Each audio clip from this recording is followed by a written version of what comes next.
Hey everyone, it's Danielle here from For Patriots. Today, I want to share with you some critical life-saving tips about how to avoid something we might not think about all that often. Dehydration. I know we all try to drink enough water for our health, but in a survival situation, staying hydrated could be the one thing that helps carry you to the other side of a crisis. Because our bodies are made up of about 60% water, it's no surprise that we have to be constantly aware about our fluid intake, especially if we're exerting ourselves and sweating a lot. In this short presentation, I'm going to share with you how to spot signs of dehydration before they become potentially life-threatening. Okay, before we get started, be sure to tap that subscribe button and hit the cute little bell next to it. We've got some great videos teed up in the near future, and you won't want to miss one. Now, dehydration is something that can happen anytime, anywhere. But today, I want to cover the two most common situations that dehydration can occur: intense activity outdoors or when you're not feeling well.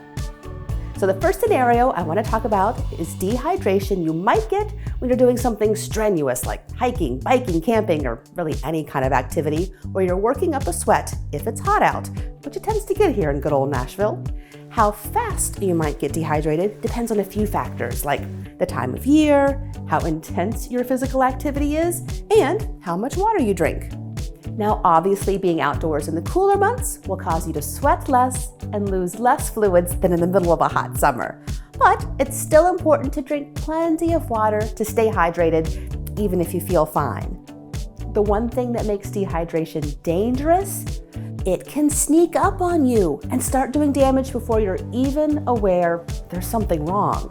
Signs of dehydration can be anything from a fierce thirst to a dry and sticky mouth and not peeing very much. But when you do go, you'll notice your urine is a dark yellow. Normally, it should be a really faint yellow if you've got enough fluids in your system.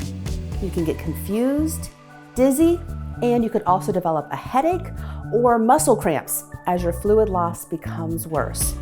The reason dehydration can be such a threat to our health is because of the complication that comes when it's prolonged, which can lead to permanent damage, especially to our kidneys. Dehydration can be life-threatening when it leads to conditions like heat stroke, seizures, or even shock.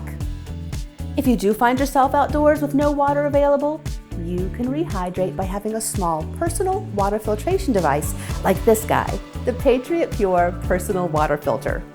You don't need a water bottle to use it. Just use the filter itself like a straw and drink from any freshwater source like a creek or stream. One thing I have to say about dehydration is that the first step to avoiding it is planning. Have plenty of water to take with you, no matter what you're doing, and a way to filter it if you have to drink from a pond, lake, river, or stream.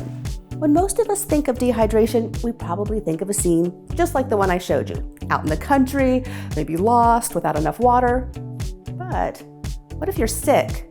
You can lose water and become dehydrated just as fast, and it's an equally urgent situation. If you're healthy, you should drink a half an ounce to an ounce of water for every pound you weigh. So if you're about 150 pounds, that's 75 to 150 ounces, or up to a little over a gallon a day. That may seem like a lot, but spaced out over a whole day, it's definitely doable if you put your mind to it. Now, if you're fighting an infection, you might develop a fever, which causes your body to sweat.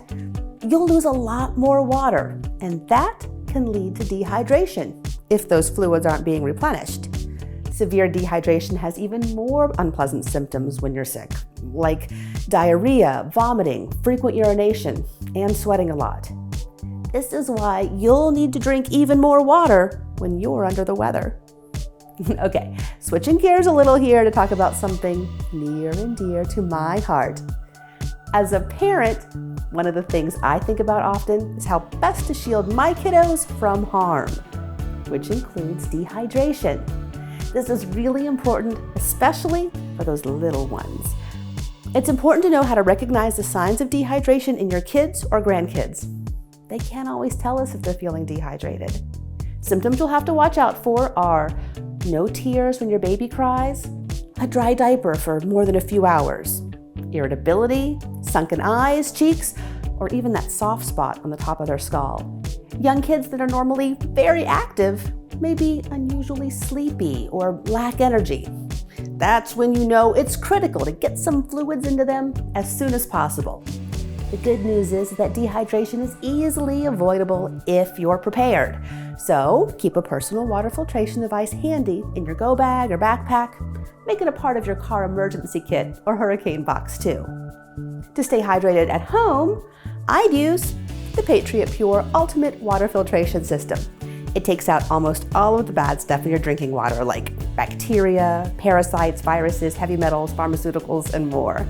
It sits on your counter or tabletop. And because it holds a little over 2 gallons, it makes it easy to drink as much water as you need to stay hydrated. Okay, so what's your dehydration prevention plan? Let us know in the comments, along with any other kind of survival topics you'd like us to cover. And don't forget to subscribe to our channel while you're down there. Thanks for watching.